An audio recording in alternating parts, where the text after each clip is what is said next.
অভিযোগ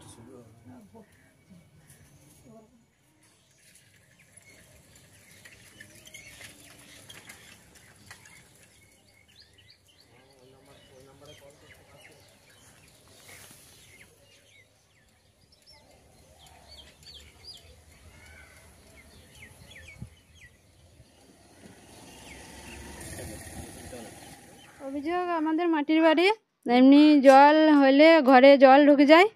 তা ঘর বাড়ি সব ডুবে গেছিলো। রাতের পরে ছেলেমেয়ে নিয়ে খুব কষ্ট করে আমরা ওই দোকানের আশ্রয় নিয়েছিলাম। তারপরে সকালবেলায় সেক্রেটারি বাবু এলো, এসে বললো তোমাদের এই অসুবিধা, তাহলে তোমরা স্কুলে থাকো। স্কুলে আমাদেরকে নিয়ে 2 সপ্তাহ রাখলো, দিয়ে বললো বেশ তোমাদের ঘর বাড়ি এই অবস্থায় তো থাকা যাবে না, তা মেরামত করার মতো কিছু ধার দেনা করে করো। আমরা ধার দেনা করে করলাম। এখনও পর্যন্ত কোনো ব্যবস্থা নেই, আমাদের এখনও ধার বাকি পড়ে আছে।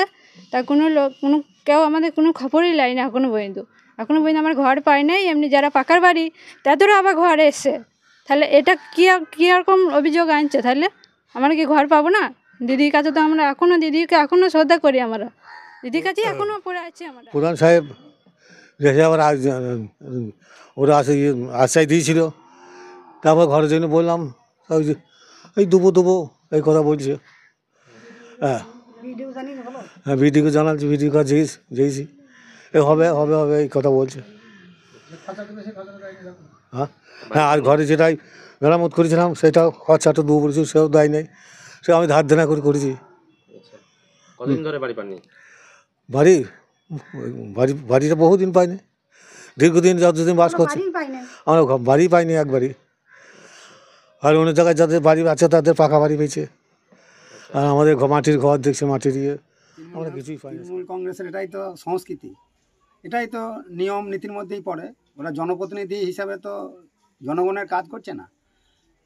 আমি নিজেও দেখেছি আপনারা যেটা বলছেন যে বিদ্যুৎ কর্মাধ্যক্ষের স্বামী বাড়ি পেয়েছে, ও তো পাকা বাড়ি আছে।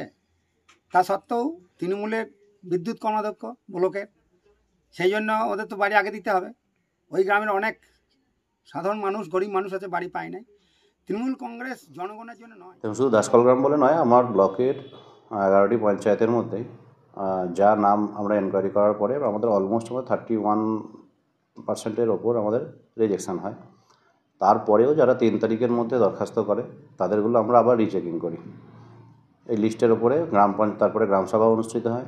গ্রামসভা রেকমেন্ডেশনের ভিত্তিতেও যা নাম আসে সেগুলোকেও আমরা আবারও ফিল্ড ভিজিট করার পরে আমাদের লিস্ট ফাইনালাইজ হয়েছে। আপনারা যে বাড়িটির কথা বলছেন, ওই বাড়িটি এই বছরে প্রথম অতিবৃষ্টিতে ক্ষতিগ্রস্ত হয়েছিল, তার জন্য প্রপোজাল জেলা স্তরে আমাদের এখান থেকে পাঠানো হয়েছে। নতুন লিস্ট যেটা 18 সালের ডাটাবেসের উপর আমরা কাজ করছি, সেই ডাটাবেসে ওনার পরিবারের ওনারা একটা জয়েন্ট ফ্যামিলি, ওনাদের সকলের নাম ছিল না।